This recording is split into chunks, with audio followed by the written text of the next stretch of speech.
जब तुम माइक्रोवेव में फूड गरम करते हो, क्या कभी सोचा कि ये मशीन एक एक्सीडेंट से बनी थी?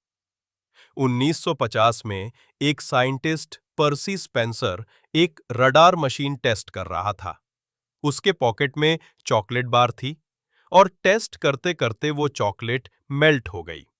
तब उसने सोचा, अगर चॉकलेट मेल्ट हो सकती है, तो फूड भी गरम हो सकता है। बस वहीं से माइक्रोवेव का इन्वेंशन हुआ।